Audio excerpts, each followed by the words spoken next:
Hello दोस्तों, हम ऋषभ देव सिंह आप सबका देव मैथमेटिक्स क्लासेस में स्वागत करते हैं। दोस्तों, पिछले वीडियो में हम लोगों ने अपने सिलेबस के बारे में जान लिया था कि हमारा टेट का सिलेबस क्या है, हमको पढ़ना क्या क्या है। अब उसी में हम अपने सिलेबस में एक चीज़ हमको और ऐड करना है जो कि उस दिन छूट गया था। वो हमारा था दोस्तों कैलेंडर, उसको हम ऐड कर लेते हैं। ठीक है दोस्तों, अब हम लोग अपने टॉपिक पे चलते हैं। जो हमारा फर्स्ट टॉपिक होगा वो हमारा होगा संख्याएं। संख्याओं के बारे में जानेंगे, संख्याएं होती क्या है, ये कितने टाइप की होती हैं, इन सब के बारे में जानकारी लेंगे। पहला हमारा टॉपिक है संख्याएं। सबसे पहले हम संख्याओं में इनके प्रकार के बारे में जानेंगे, ये कितने टाइप्स की होती हैं। मेनली ये 4 टाइप की होती हैं, वैसे तो इनके बहुत सारे प्रकार, बहुत सारे टाइप्स हैं, बट ये मेनली 4 टाइप की होती हैं और बाकी सारे टाइप्स जो है इन्हीं 4 टाइपों के अंतर्गत आते हैं। फर्स्ट हमारा है प्राकृतिक संख्याएं।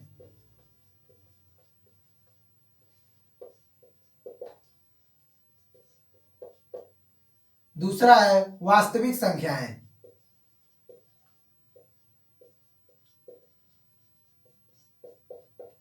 फिर इसके बाद हमारा आता है काल्पनिक संख्याएं।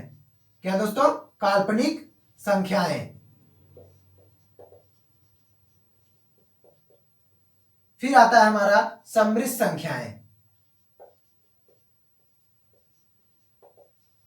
सम्मिश्र संख्याएं। सबसे पहले हम प्राकृतिक संख्याओं के बारे में जानेंगे। प्राकृतिक संख्याएं कहते किन्हें हैं? दोस्तों, वे संख्याएं जिनको हम गिन सकते हैं, ऐसी संख्याएं जिनको हम गिन सकते हैं या फिर किसी वस्तु को गिनने में मदद मिले, उन संख्याओं को हम प्राकृतिक संख्याएं कहते हैं। या फिर सभी धनात्मक संख्याओं को भी, या सभी धनात्मक पूर्ण संख्याओं को भी हम प्राकृतिक संख्याएं कहते हैं। जैसे example 1 2 3 4 5 dot dot dot infinite तक। ठीक है दोस्तों, अभी हमारी प्राकृतिक संख्या हुई। अगर इनका डिफिनेशन भी लिखना चाहते हैं तो हम लिखा देते हैं। प्राकृतिक संख्याएं ऐसी संख्याएं जिनको हम वस्तुओं को गिनने में उपयोग किया जाता हो, उनको हम प्राकृतिक संख्याएं हैं। या फिर दूसरी भाषा में सभी धनात्मक संख्याओं के समूह को हम प्राकृतिक संख्याएं कहते हैं। क्या दोस्तों? सभी धनात्मक संख्याओं के समूह को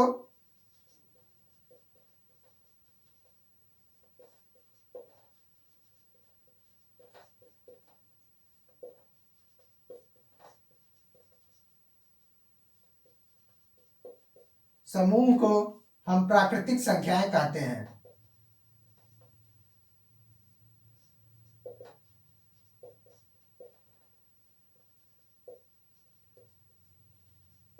प्राकृतिक संख्याएं कहते हैं। ठीक है दोस्तों, इसको नोट कर लेते हैं। फिर हमारा दूसरा टॉपिक आता है वास्तविक संख्याएं। वास्तविक संख्याएं ऐसी संख्या जिनको हम रेखा ग्राफ पर प्रदर्शित कर सकते हैं।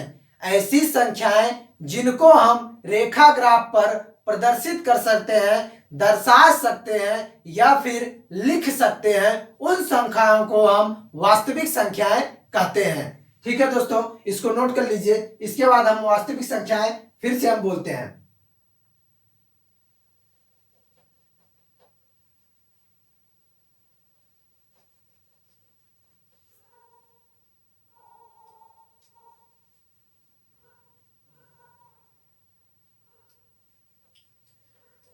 वास्तविक संख्याएं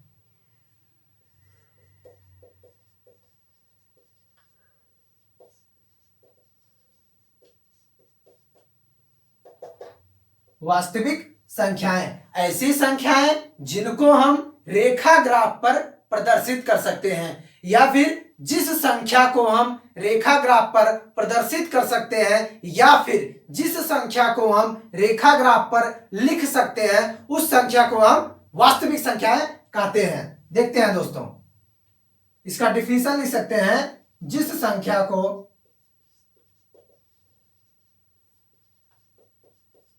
रेखा ग्राफ पर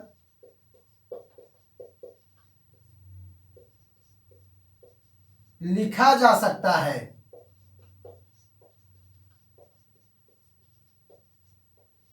उन संख्याओं को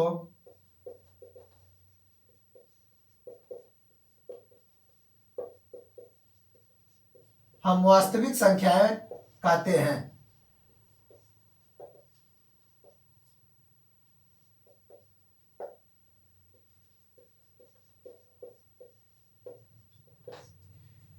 जैसे एग्जाम्पल के रूप में हम आप लोगों को समझा देते हैं दोस्तों, 0, 1, 2, 3, 4, -1, -2, -3, -4, ये हमारा संख्या रेखा ग्राफ। संख्या रेखा ग्राफ पर हम इस चीज को डिनोट कर दिए, प्रदर्शित कर दिए। जैसे अगर हमारे दिमाग में क्वेश्चन उठा होगा, क्या सर इसमें जैसे कि पूछ लिया कि 1.5 क्या हमारा रियल नंबर है, वास्तविक संख्या है? हाँ, हमारा 1.5 वास्तविक संख्या है। क्यों? क्योंकि इनको हम रेखा ग्राफ पर लिख सकते हैं, दिखा सकते हैं, प्रदर्शित कर सकते हैं। जैसे कि ये हमारा 0.5 हुआ, इसको हम 1.5, इसको 2.5, 3.5, उसी तरीके से इधर भी लिख सकते हैं। अगर हमसे पूछ लिया कि क्वेश्चंस में क्या 3.75 या 3.75 ये हमारा वास्तविक संख्या है? हाँ दोस्तों, ये भी हमारी वास्तविक संख्या ही है, क्योंकि इसको भी हम संख्या रेखा ग्राफ पर दिखा सकते हैं, प्रदर्शित कर सकते हैं। यहां पे ये हमारा हुआ 3.75। ठीक है दोस्तों, समझ में आया होगा? ध्यान से पढ़िए, एक एक चीज को हम बताएंगे, बस आप इस चीज को नोट करते जाइए। इसमें एक पॉइंट और हम लिख सकते हैं दोस्तों,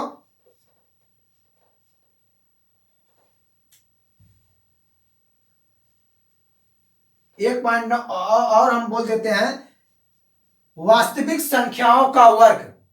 वास्तविक संख्या पहचानने के लिए एक पॉइंट और है दोस्तों, कि वास्तविक संख्याओं का वर्ग, चाहे वो धनात्मक हो या फिर ऋणात्मक संख्या ही क्यों ना हो, वो हमारा वास्तविक नंबर ही होगा, वास्तविक संख्या ही होगी। लिख लेते हैं दोस्तों इसको भी,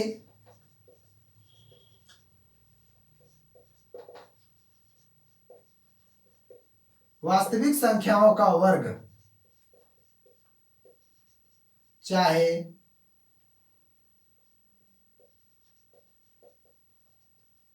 धनात्मक संख्या या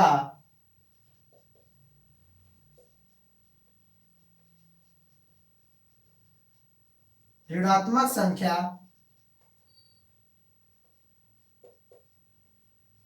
ही हो, वे संख्या हमारी वास्तविक संख्या ही होगी।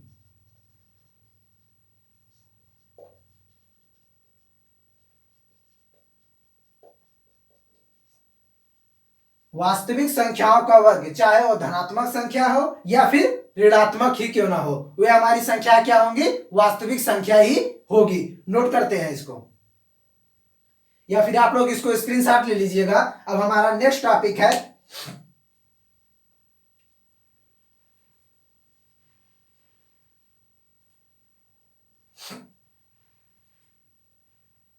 ठीक है दोस्तों, अब आएंगे हम लोग पढ़ेंगे काल्पनिक संख्याओं के बारे में। अब क्या जानेंगे? काल्पनिक संख्याओं के बारे में। ध्यान से देखना दोस्तों, समझ में आएगा।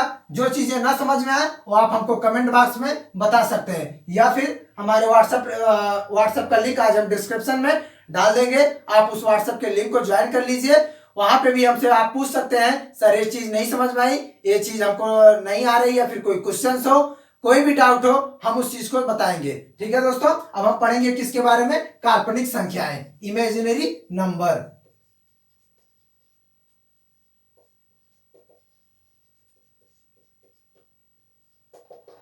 काल्पनिक संख्याएं ऐसी संख्याएं या जिस संख्या को हम रेखा ग्राफ पर प्रदर्शित नहीं कर सकते हैं, जिस संख्या को हम रेखा ग्राफ पर लिख नहीं सकते हैं, उस संख्या को हम काल्पनिक संख्याएं कहते हैं। दोस्तों, जिस संख्या को हम रेखा ग्राफ पर लिख नहीं सकते हैं या जिस संख्या को हम रेखा ग्राफ पर प्रदर्शित नहीं कर सकते हैं, उस संख्या को हम काल्पनिक संख्याएं कहते हैं।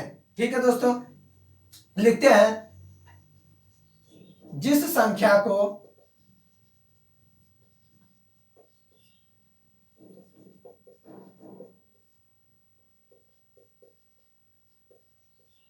रेखा ग्राफ पर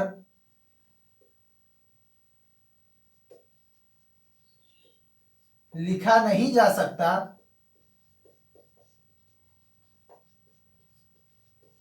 उसे काल्पनिक संख्याएं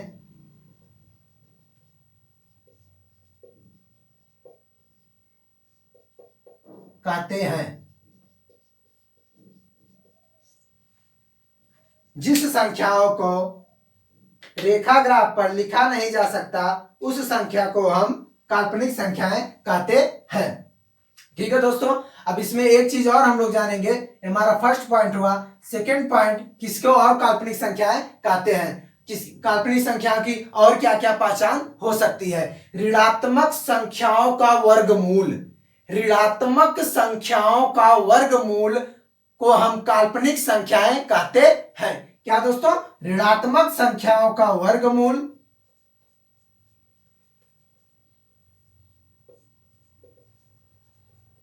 ऋणात्मक संख्याओं का वर्गमूल कोई भी निगेटिव नंबर हो, कोई भी ऋणात्मक संख्याएं की ही क्यों ना हो, उनका उसके वर्गमूल को हम काल्पनिक संख्याएं कहते हैं।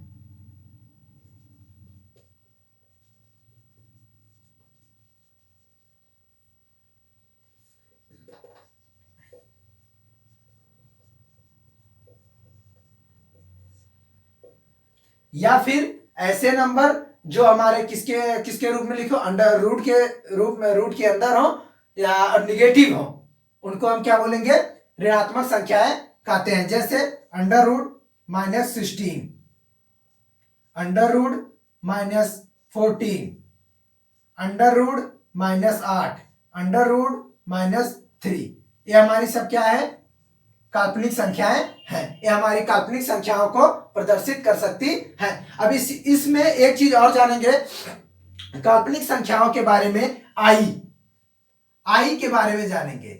आई हमारा क्या है, इसको हम इंग्लिश में बोलते हैं इमेजिनरी आइडेंटिटी, इमेजिनरी आइडेंटिटी, या फिर इसको शॉर्ट फॉर्म में बोलते हैं आयोटा। ये है क्या, इसका यूज क्या है, इसका यूज हम काल्पनिक संख्याओं को पहचानने में करते हैं। ये हमारा काल्पनिक संख्याओं को पहचानने में करते हैं। आई इमेजिनरी आइडेंटिटी, या फिर इसको आयोटा बोलते हैं। इसकी वैल्यू क्या होती है, अंडर रूट -1, अंडर रूट -1, या फिर इसको हम क्या लिख सकते हैं, आई स्क्वायर इक्वल टू -1। ठीक है दोस्तों, आई की पावर 3, इसको क्या लिखेंगे, आई की पावर 3, मतलब कि आई स्क्वायर इंटू आई स्क्वायर की वैल्यू -1 इंटू आई की वैल्यू अंडर रूट -1, यानी कि -√-1। ठीक है, अब इसके बाद आई की पावर 4, इसको क्या लिख सकते हैं, -1 इंटू -1, नहीं, आई की पावर 4 का क्या लिखेंगे, आई स्क्वायर इंटू आई स्क्वायर, इसको क्या लिखे, आई स्क्वायर की वैल्यू -1 इंटू -1 इक्वल टू 1। अब एक चीज और हमको समझ में आई होगी, यहां से एक चीज और मिलेगा हमको, वो होगा हमारा क्या, काल्पनिक संख्याओं का विषम घात। काल्पनिक संख्याओं का विषम घात काल्पनिक संख्या को प्रदर्शित करता है, और काल्पनिक संख्याओं के समघात हमारे वास्तविक संख्याओं को प्रदर्शित करते हैं। आपको दिखाते हैं, प्रूफ करते हैं कैसे होगा। जैसे अंडर रूट -16 की वैल्यू है, ठीक है, ये हमारी काल्पनिक संख्या है, इसका वर्ग कर देते हैं, यहां पे देखते हैं अंडर रूट 16, इसका वर्ग कर दिए, ये क्या हो जाएगा हमारा -16, होगा नहीं होगा दोस्तों, -16 हमारा क्या हुआ, वास्तविक संख्याएं हुई। या फिर अंडर रूट 16 की पावर -3 हमारा समघात हुआ, हमारा विषम घात, अंडर रूट 16 की पावर 3, इसको कैसे लिखेंगे दोस्तों, देखो यहां पे एक चीज हम बोले थे, आई की वैल्यू, ठीक है, आई के बारे में और हम कुछ बता सकते हैं आपको, जैसे कि अंडर रूट 16 है, इसी में देख लेते हैं, इसको क्या लिखेंगे, -16 इंटू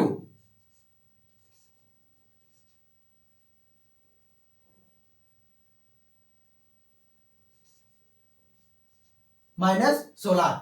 ठीक है, ये तो हमारी काल्पनिक संख्या है, लेकिन इसको एक तरीके से और लिख सकते हैं। कैसे?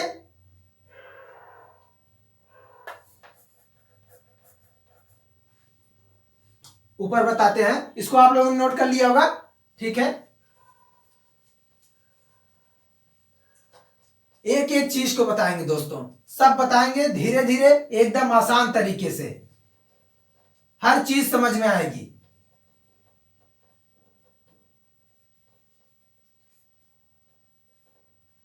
आई की वैल्यू हम बोले थे कितना होता है, आई की वैल्यू √-1, और आई स्क्वायर की वैल्यू हमारी होगी -1, और आई की पावर 3 की वैल्यू जो होगी ये क्या होगा, आई स्क्वायर इंटू आई स्क्वायर -1 इंटू √-1, और आई की पावर 4 की वैल्यू हमारी होगी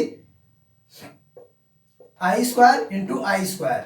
ठीक है, आई स्क्वायर की वैल्यू यहां से -1 इंटू -1 इक्वल टू +1। ये हमारा क्या हुआ, रियल नंबर, यानी कि वास्तविक संख्या है। इससे हमारा यह सिद्ध होता है कि काल्पनिक संख्याओं का समघात वास्तविक संख्या को प्रदर्शित करता है, और काल्पनिक संख्याओं का विषम घात हमको काल्पनिक संख्या ही बताता है। ठीक है दोस्तों, अब फिर देखेंगे, जैसे कि आई का यूज √16 है, इसको हम क्या लिख सकते हैं दोस्तों, √16 को क्या लिख सकते हैं, √-16 इंटू 1।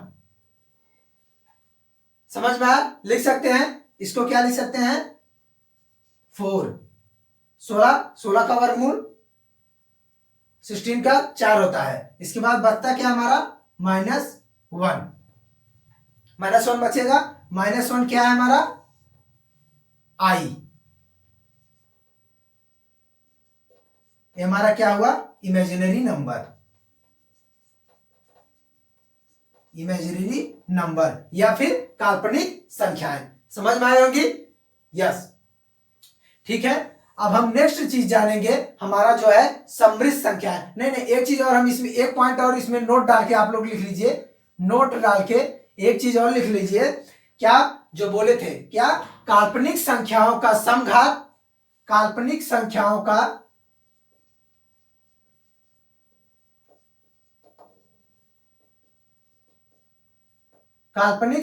का समघात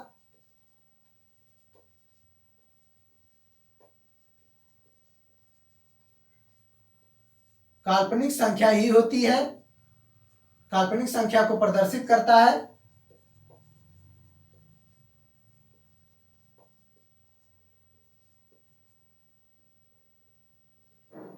विषम, काल्पनिक संख्याओं का विषम घात।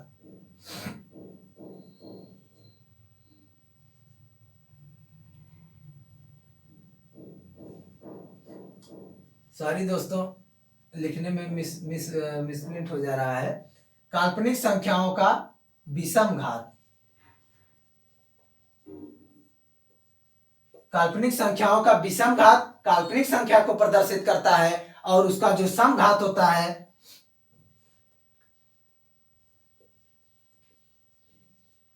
समघात वास्तविक संख्या को प्रदर्शित करता है।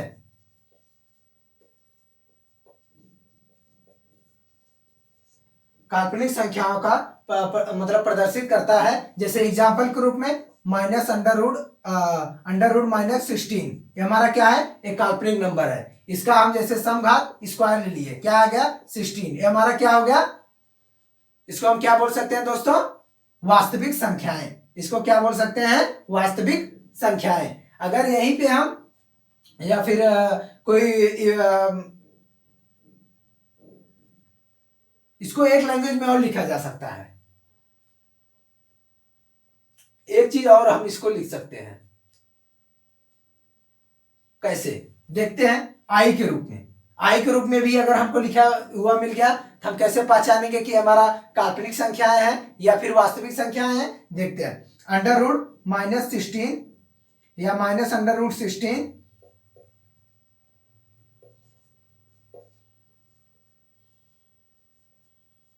16 का होल स्क्वायर। इसको कैसे लिखेंगे? Minus under root 16 into under root minus 1 का होल स्क्वायर। लिख सकते हैं इसको ऐसे, लिख सकते हैं, लिख सकते हैं इसको भी स्क्वायर के रूप में ऐसा लिखा जा सकता है दोस्तों। या फिर इसको लिख सकते हैं under root 16 into under root minus 1 का होल स्क्वायर। इसको क्या लिखेंगे? 16। इसको क्या लिखेंगे? -1। -1 को क्या लिखेंगे? आई स्क्वायर की वैल्यू हमारी 1। क्या हो गया? 16। ये हमारी क्या हो गई? वास्तविक संख्या हो गई। ठीक है दोस्तों, अब हम अगला टॉपिक पढ़ेंगे समृद्ध संख्याएं। समृद्ध संख्याएं, समृद्ध संख्याएं।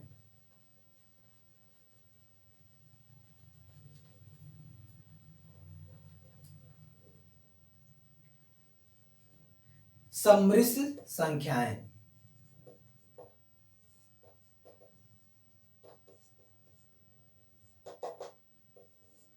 ऐसी संख्या युग्म या फिर ऐसा संख्या युग्म जिसका एक पार्ट वास्तविक हो, एक भाग वास्तविक हो और दूसरा भाग काल्पनिक हो, उसको हम समृद्ध संख्याएं या फिर कॉम्प्लेक्स नंबर बोलते हैं, कहते हैं। ऐसी संख्याएं या फिर ऐसा संख्या युग्म जिसका एक भाग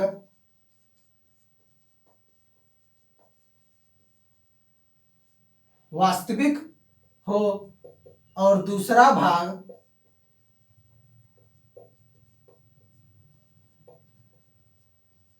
काल्पनिक। एक भाग वास्तविक हो और दूसरा भाग काल्पनिक हो, उसे हम समृद्ध संख्याएं कहेंगे।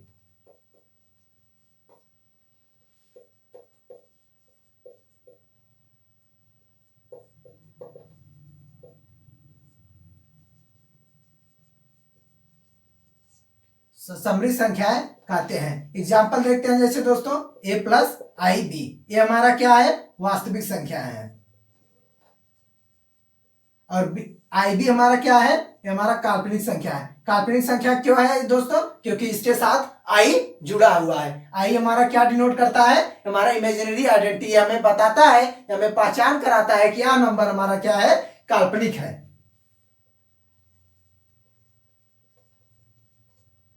और यहां पे ए और बी हमारे क्या है? ए और बी दोनों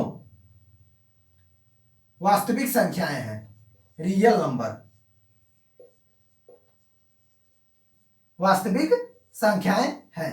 ए और बी हमारा क्या है? वास्तविक संख्या है। और आई और एक भाग इसका वास्तविक और दूसरा भाग इसका काल्पनिक है। इसको हम क्या बोलेंगे दोस्तों? समृद्ध संख्याएं। और एक चीज नोट करके लिख लेना आप लोग। एक चीज इसमें और बताते हैं, तब फिर हम वास्तविक संख्या फिर से स्टार्ट करेंगे। एक चीज और लिख लेना नोट करके,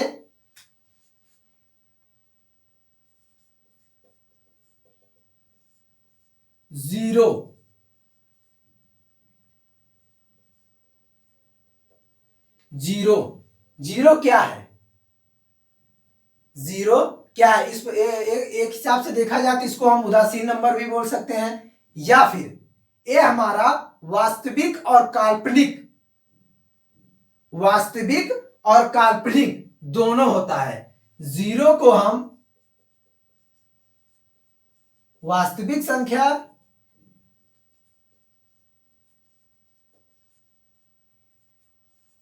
और काल्पनिक संख्याएं भी कहते हैं।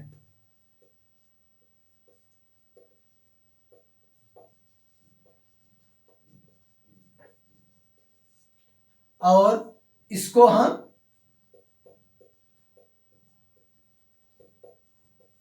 उदासीन संख्या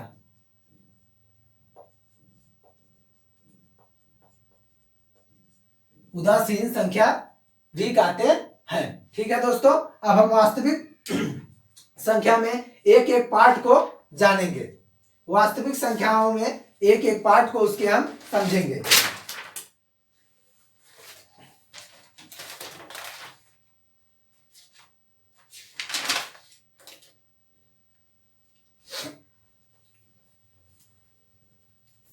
अब अगला जो हमारा टॉपिक होगा वास्तविक संख्याओं के प्रकार के बारे में। किसके? वास्तविक संख्याओं के प्रकार के बारे में।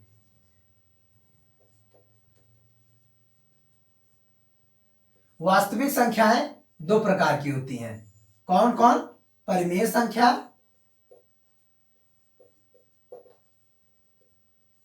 और अपरिमेय संख्याएं। अपरिमेय संख्याएं, परिमेय संख्याएं एवं अपरिमेय संख्याएं। अब परिमेय संख्या किसे कहते हैं? जिस संख्या को हम p/q के रूप में लिख सकते हैं और हमारा हर में लिखा हुआ पार्ट q वो 0 के बराबर नहीं होगा, उस संख्या को हम परिमेय संख्याएं कहते हैं। परिमेय संख्या किसे कहते हैं? जिस संख्या को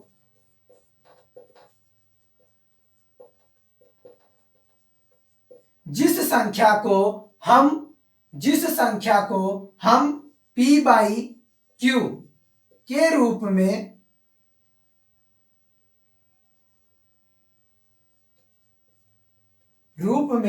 लिख सकते हैं,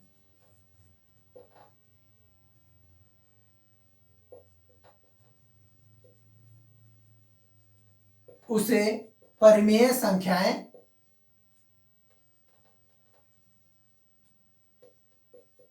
कहते हैं। अब एग्जाम्पल के रूप में देखते हैं, जैसे 4/3 ये क्या हमारा परिमेय संख्याएं हैं। 5/-5/4 ये हमारा क्या है? परिमेय संख्या है। 3 सही 1/2 ये भी हमारा क्या है? परिमेय संख्या है। क्यों? क्योंकि इसको हम भी p/q के रूप में लिख सकते हैं। 3 दूना 6 1 7/2 ये भी हमारी क्या है? परिमेय संख्या है। जैसे 0.35 ये हमारा क्या है? ये भी हमारी परिमेय संख्या है। इसको हम लिख सकते हैं, p/q के रूप में लिख सकते हैं। यहाँ पे एक चीज नॉट इक्वल टू 0, मतलब q जो है वह 0 के बराबर नहीं हो सकता है, उसको हम क्या बोलेंगे? परिमेय संख्याएं बोलेंगे। अगर हमारा हर वाला पार्ट 0 हो जाए, जैसे 1/0, इसको हम क्या बोलेंगे? इसको हम बोलेंगे अपरिभाषित, अनडिफाइंड। इसको क्या बोलेंगे? अपरिभाषित, क्योंकि 0 से 1 में भाग दिया जा सकता है? नहीं दिया जा सकता है दोस्तों। इसको क्या बोलेंगे? अनडिफाइंड या अपरिभाषित। ठीक है दोस्तों, अब हम जानकारी लेंगे किसके बारे में? अपरिमेय संख्याएं। ऐसी संख्याएं जिनको p/q के रूप में नहीं लिखा जा सकता है। ऐसी संख्याएं जिनको p/q के रूप में नहीं लिखा जा सकता है, उसको हम बोलेंगे अपरिमेय संख्याएं, इरेशनल नंबर। जिस संख्या को p/q के रूप में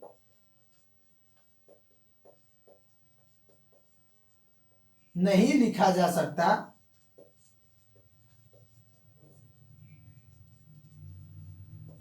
उसको अपरिमेय संख्या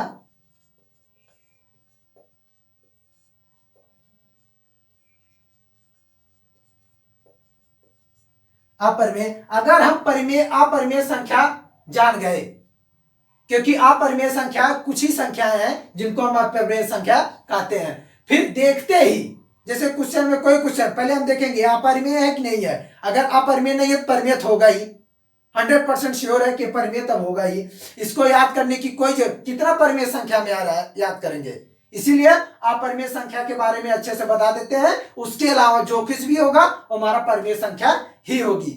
कुछ एग्जाम्पल है अपरिमेय संख्या के, लिख लेते हैं। पहला एग्जाम्पल क्या हमारा? दशमलव संख्याएं जो कहां तक हो? अनंत तक हो, और लास्ट से जो रिपीटेशन हो वो ना हो। उसको हम क्या बोलेंगे, अपरिमेय संख्याएं बोलेंगे। जैसे 0 या फिर दशमलव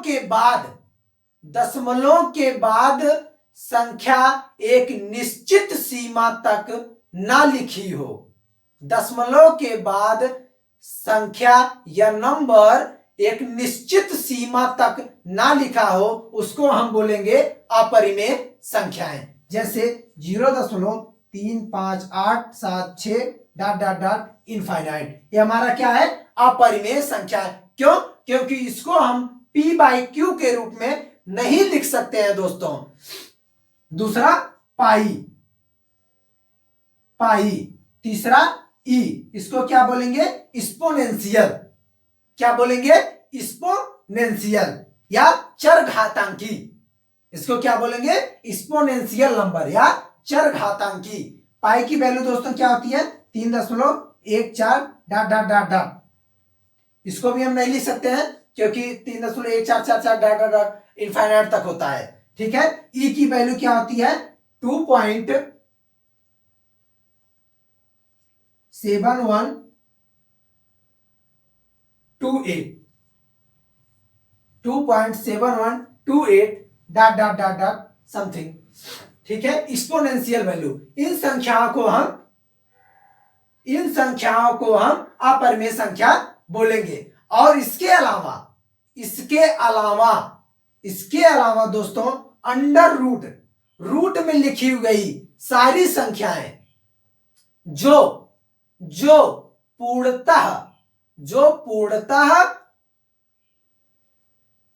वर्गमूल, जिसका पूर्णतः वर्गमूल नहीं किया जा सकता है, उनको हम अपरिमेय संख्याएं बोलते हैं। जैसे √5, √3, √7, ये हमारी क्या है, अपरिमेय संख्याएं हैं। लेकिन √9 ये क्या है, ये हमारा परिमेय संख्या है। क्यों? क्योंकि इसका पूर्णतः वर्गमूल किया जा सकता है। ठीक है दोस्तों, अब हम नेक्स्ट पढ़ेंगे।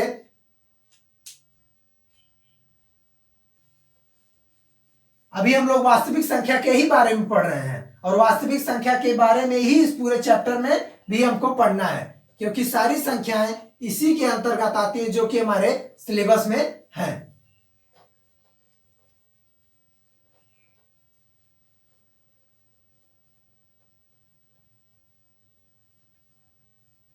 अब हम पढ़ेंगे दोस्तों किसके बारे में, इंटीजर,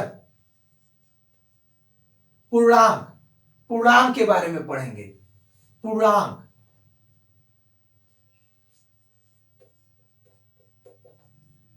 पूर्णांक और दूसरा दशमलव।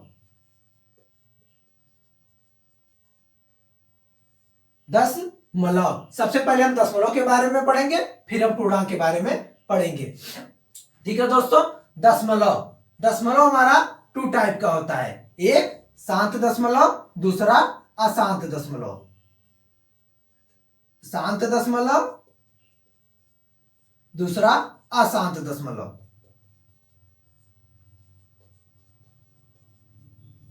शांत दशमलव, दूसरा अशांत दशमलव। शांत दशमलव किसे कहते हैं, दशमलव के बाद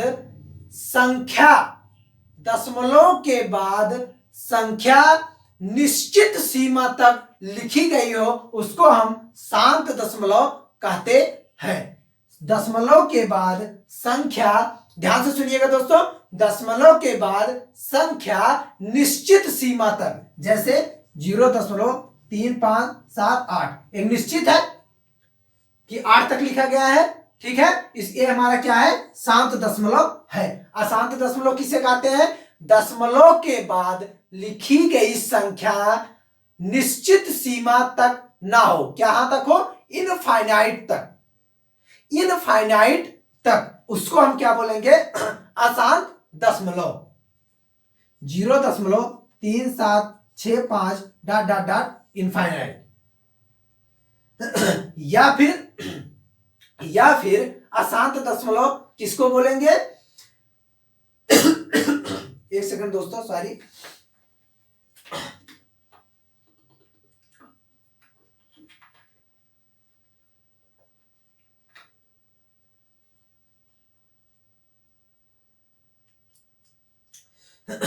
या फिर दशमलव के बाद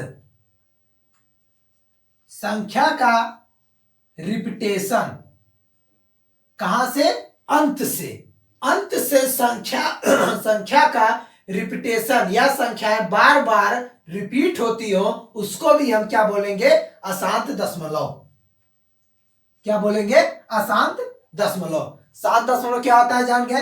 अशांत दशमलव क्या होता है ये भी जान गए। शांत दशमलव को हम p/q के रूप में लिख सकते हैं। शांत दशमलव को p/q के रूप में लिख सकते हैं, लेकिन अशांत दशमलव को p/q के रूप में नहीं लिखा जा सकता है दोस्तों। शांत दशमलव को p/q के रूप में लिख सकते हैं, लेकिन अशांत दशमलव को हम p/q के रूप में नहीं लिख सकते हैं। अब हम जानेंगे इंटीजर्स के बारे में।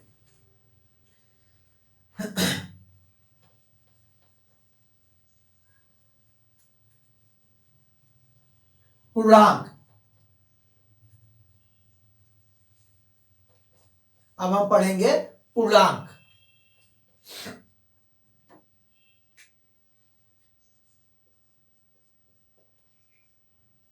पूर्णांक। पूर्णांक कहते क्या है? पूर्णांक है क्या? सबसे पहले जानेंगे हम कि पूर्णांक है क्या। पूर्णांक, पूर्णांक है क्या, पूर्णांक किसे कहते हैं, इन सब चीजों के बारे में हम कल डिस्कशन करेंगे। आज का क्लास हमारा यहीं तक, यहीं पे समाप्त होता है। Thank you so much.